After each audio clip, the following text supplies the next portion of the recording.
ഒരു ഡാമിൽ ഒരു നദിയെ പൂജിക്കുന്നത് ഒരുപക്ഷെ നമുക്ക് അത്ഭുതമായിരിക്കും.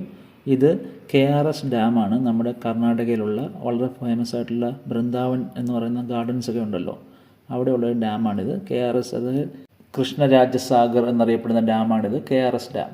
ഇതെന്ന് പറയുന്നത് നമ്മുടെ കാവേരി നദിയാണ് ഈ പൂജിക്കുന്നത്. 1924 ഉണ്ടാക്കിയ ഈ ഡാം എന്ന് പറയുന്നത് 3 നദികൾ ചേരുന്ന ഭാഗത്താണ്. അതായത് കാവേരി, ഹേമാവതി, കൃഷ്ണതീർത്ഥ എന്നീ നദികൾ ചേരുന്ന ഭാഗത്താണ് ഉണ്ടാക്കിയിരിക്കുന്നത്. സൗത്ത് ഇന്ത്യയിലെ ഗംഗ എന്നറിയപ്പെടുന്ന ഈ നദി വളരെ പുണ്യപുരാതന നദിയായിട്ടാണ് കണക്കാക്കുന്നത്. 1924 ഉണ്ടാക്കിയ ഈ ഡാം എന്ന് പറയുന്നത് വളരെ ഹൈറ്റുള്ള ഒരു ഡാമാണ്. നദിയിൽ നിന്ന് 130 അടി ഉയരത്തിലും സമുദ്രത്തിൽ നിന്നും 8600 അടി ഉയരത്തിലുമാണ് ഈ ഡാം നിൽക്കുന്നത്. M വിശ്വേശ്വരയ്യ എന്ന് പറയുന്ന മൈസൂരിലെ ആദ്യത്തെ ചീഫ് എഞ്ചിനീയറാണ് ഈ ഡാം ഉണ്ടാക്കിയിരിക്കുന്നത്. നമ്മൾ എഞ്ചിനീയേഴ്സ് ഡേ ഒക്കെ സെലിബ്രേറ്റ് ചെയ്യുന്ന പുള്ളിയുടെ ആ സമയത്ത് നിങ്ങൾ ആ പേര് കേട്ടിട്ടുണ്ടാവും. 1894 തൊട്ട് മൈസൂർ ഭരിച്ച മഹാരാജ കൃഷ്ണരാജ വോഡയാർ 4-ാമൻ്റെ പേരിലാണ് ഈ ഡാമിൻ്റെ പേരിലാണ് നിൽക്കുന്നത്. ഈ ഡാമിൻ്റെ പേര് പുള്ളിയുടെ പേരാണ്. അതാണ് KRS ഡാം.